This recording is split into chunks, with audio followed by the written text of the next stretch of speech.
어제 욥기 6장에 이어서 오늘 7장도 엘리바스의 책망에 대한 욥의 반론이자 하소연입니다.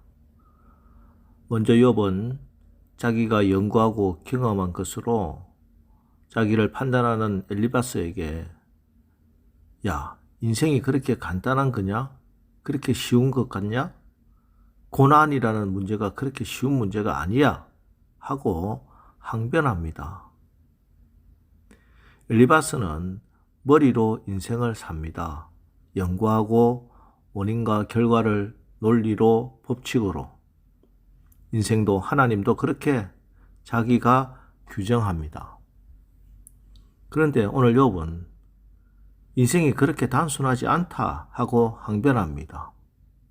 1절 이 땅에 사는 인생에게 힘든 노동이 있지 아니하겠느냐?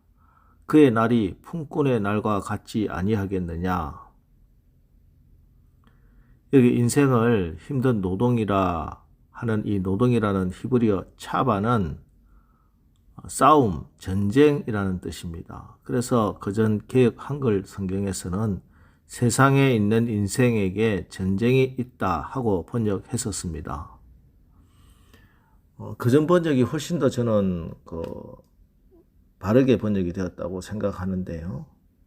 이 노동에 뛰어든 사람은 힘들거나 적성에 맞지 않으면 퇴직하거나 이직할 수 있습니다. 하지만 전쟁에 나간 병사가 힘들거나 적성에 맞지 않다고 나오면 어떻게 되겠어요? 총살입니다. 그만큼 전쟁은 강제적입니다. 또한 노동은 나의 시간을 팔고서 노동력을 대가로 돈을 받아 생계를 유지하지만 전쟁터로 나간다는 것은 내 생명을 파는 것입니다. 그래서 노동의 현장보다 전쟁터가 훨씬 더 절박하지요.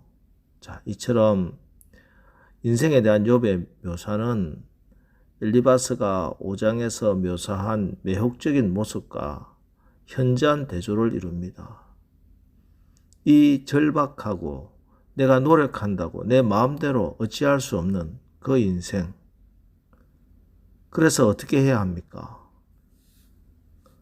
그 해답은 바로 인생이라는 그 말 속에 있습니다. 1절에 인생이라는 말은 히브리어로 에노스입니다.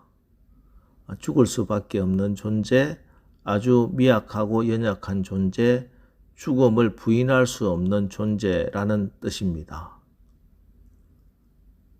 그런데 이게 창세기 4장 26절에 나오는 사람의 이름과 동일합니다. 창세기 4장 26절 셋도 아들을 낳고 그의 이름을 에노스라 하였으며 그때 사람들이 비로소 여호와의 이름을 불렀더라. 가인과 아벨 사건 이후로 사람들은 하나님을 부르지 않았습니다. 그러다가 아담에게 죽은 아벨 대신에 주신 아들 셋이 아들을 낳았는데 그 이름을 에노스다 이렇게 합니다. 내가 죽을 수밖에 없고 유한한 존재라는 걸 깨닫게 된 것이죠. 자, 그런데 이때부터 하나님의 이름을 부르게 된 것입니다. 자, 욥은 1장 2장 거치면서 큰 어려움을 겪었음에도 하나님에 대해서는 단 한마디도 하지 않았습니다.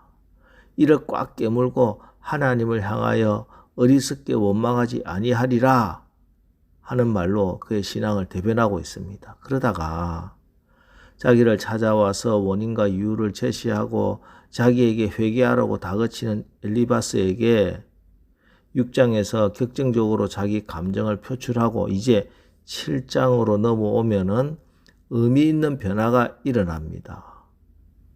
11절 말씀입니다. 그런저 내가 내 입을 금하지 아니하고 내 영혼의 아픔 때문에 말하며 내 마음의 괴로움 때문에 불평하리이다.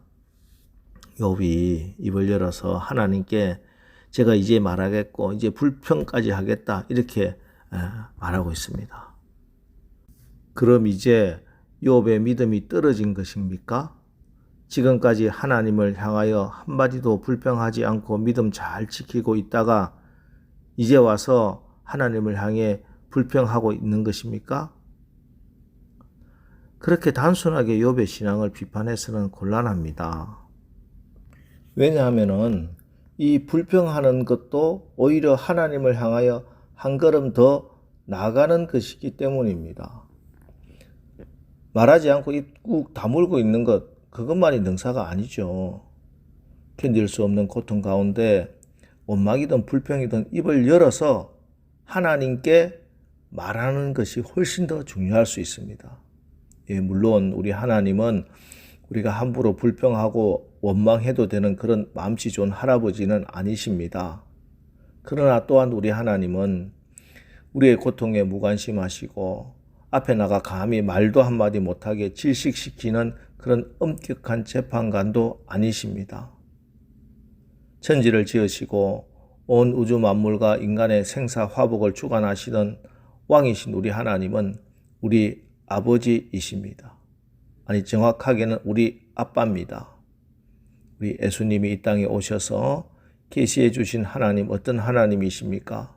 예, 아빠 되신 하나님이십니다. 그래서 우리 주님은 우리에게 기도를 가르쳐 주시면서 제일 먼저 뭐라고 입을 열라고 하십니까? 우리말 주기도문은 하늘에 계신 이렇게 시작되지만 원어로는 파테르 헤몬 오엔 토이스 우라노이스 파테르 아빠라는 단어입니다. 주기도문 첫 번째 단어는 아빠입니다.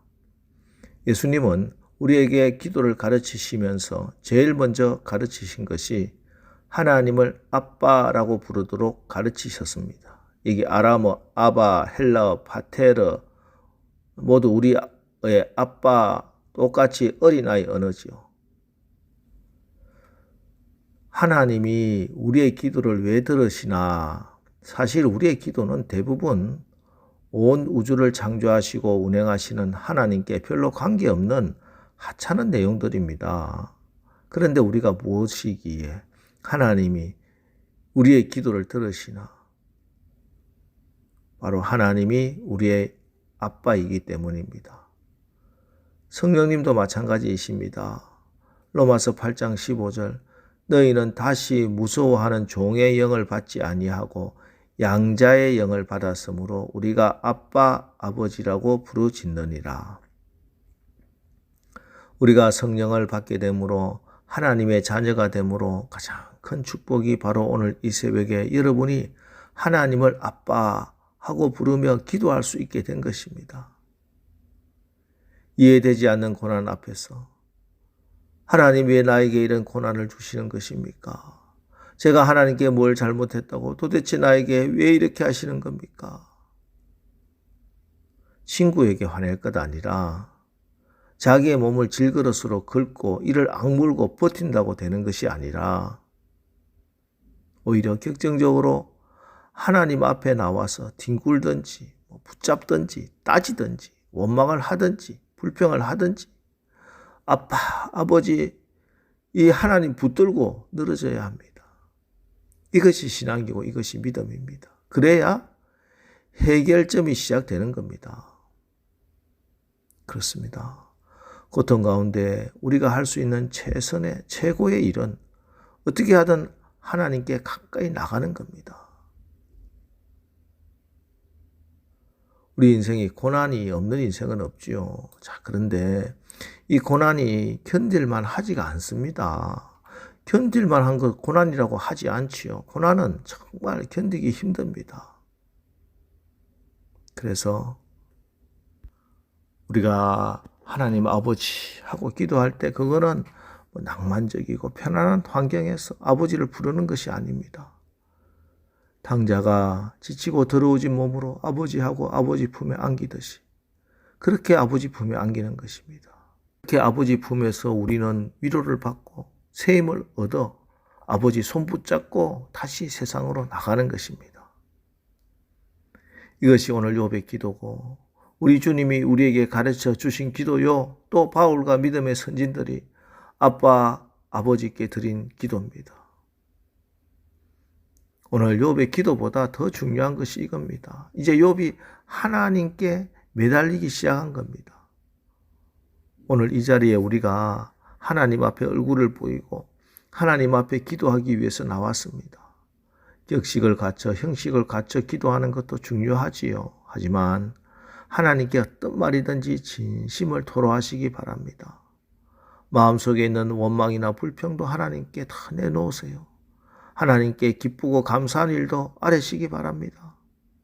그래서 오늘 이 새벽 기도로 여러분의 삶의 회복도 일어나고 치유도 일어나고 복도 받으시는 오늘 하루 되시기를 주님의 이름으로 축원합니다. 기도하겠습니다. 하나님, 오늘 욥기를 통해서 우리 하나님 아버지, 아빠, 아버지를 만납니다. 하나님, 우리 인생이 우리가 계획하고 생각하고 노력하는 대로 척척 풀리고 내가 예상하고 계획한 대로 이루어지는 그런 단순하고 쉬운 것이 아님을 고백합니다. 오늘 욥의 고백처럼 우리의 인생은 전쟁터와 같습니다. 죽을 수밖에 없는 존재, 아주 미약하고 연약한 존재, 죽음을 부인할 수 없는 존재, 에노스임을 고백합니다.